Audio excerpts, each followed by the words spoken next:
Askren had gone on Errol Hawani's show and said, after this loss to Maya, I'm going to consider retirement. And there's a few things at play there. Generally, when somebody starts talking about retirement, the first thing they're looking for is to see which way the wind blows in terms of response. Do the masses come out and say, oh, no, whoa. Don't even talk that way. You got plenty more left and you're easing your way into this, and you had 10 years undefeated and now you've got 3 months of a rough spot. Whoa. Or do they go, you know what, that's a good idea. I was going to bring that up to you, but since you brought it up, yeah, we're on the same page. And you go, well, yeah, like I said, and they go ahead and retire. But generally that is step number one, and that's how I interpret it. So I'm going to put my 2 cents in. Ben Askren's goals as an athlete from the time he was a little boy have been nothing short of spectacular. He wanted to be the Olympic champion. I went to the University of Oregon. I was out of college when Ben was coming through his run, and even I knew what his Friday and Saturday nights were like. It was a thing of legend. He did nothing. He stayed home. And he watched tapes of Russians training and wrestling. The Russians, predominantly in wrestling, win more Olympic and world medals than anybody else, is why I point that out for you non-wrestling fans. But the point is, he's studying technique. He's calling his brother on the phone. They're working on everybody's out at the bar. Everybody's out having a good time. Him and his little brother Max are on the living room, moving the coffee furniture out of the way so they can slow a tape down and rewind it and work on defenses to a single leg attack. Point being, when you have goals that high, sometimes it is very hard to ever stop having those goals. And when you don't see a clear trajectory to the gold belt in this case, it's easier to just go, well, I'm out. I've seen guys do this. It's a very real thing. I respect it. They short themselves opportunity. They short themselves memories. They short themselves of a career, but it's not what they want to do. They're not there just to have a match. They're not there just to show up and be one of the guys. It's a different mindset. I respect it. This line of work, look, this isn't like being an insurance salesman, okay, where you go, I kind of like to get out, but you don't. You hang in there another 3 years, and yeah, maybe you've got some lower back pain from sitting at your desk too long, but it's different. It is different than staying in combat if that's not what you want to do. Now, I do have a different, that's the mental side. I have a different assessment of Askren from a physical side, okay? He was thrown into the wolves. Don't forget, the same night that he lost to Maya, over on another network, there's Douglas Lima winning a championship, a Grand Prix, and $1 million. Oh, and by the way, they had met up. I only point that out because to make believe in any walk of life that Ben Askren is not world class is just historically not true. That is fiction.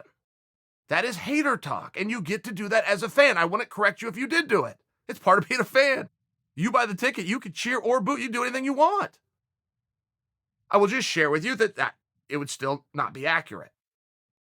Ben Askren's induction into the UFC, he was dealt from the bottom of the pile, for sure. He had to walk in there with Robbie Lawler. Your first time in the UFC sucks.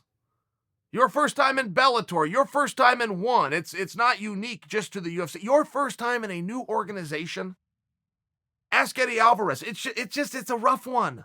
It just is. But then ask Eddie Alvarez, once you get your feet wet and you get the hang of things, just how far you can go. So he gets dealt Robbie Lawler on his first day.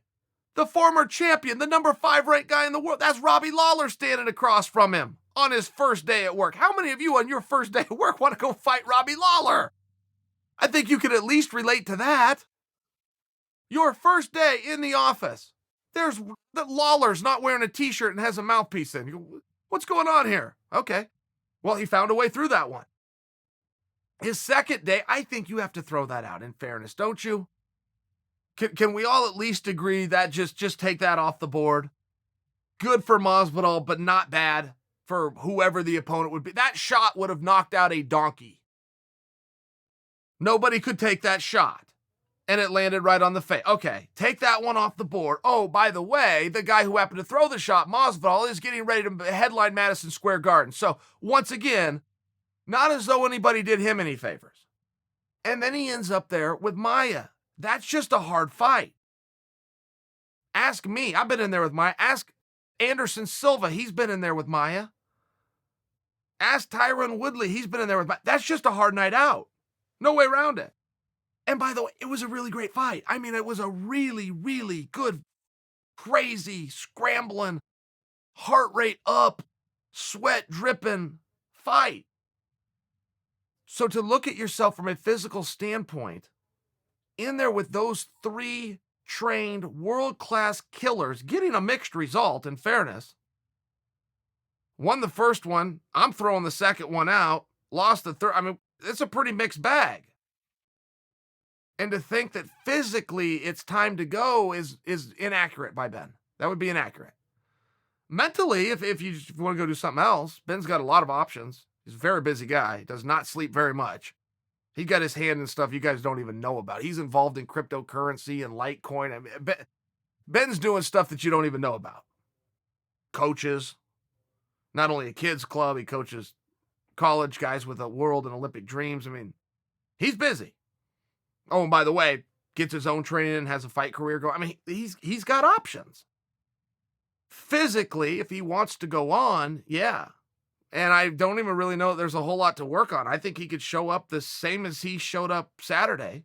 He'll get a mixed bag. There'll be some really good wins in there, and there'll going to be some rear naked choke slipped into. I mean, welcome to the sport, but that's my 2 cents on Askren's comments. I do believe that I am right, that was kind of his way of testing the water and seeing what other people thought. You know, I'm thinking about retirement, seeing what other people thought. So give him your thoughts. Don't forget, you don't always have to be a jerk about it. Uncle Jill, there's no bad guy like Uncle Jill. Never lost, not even around. Undefeated, undisputed, oh yeah. Here comes the bad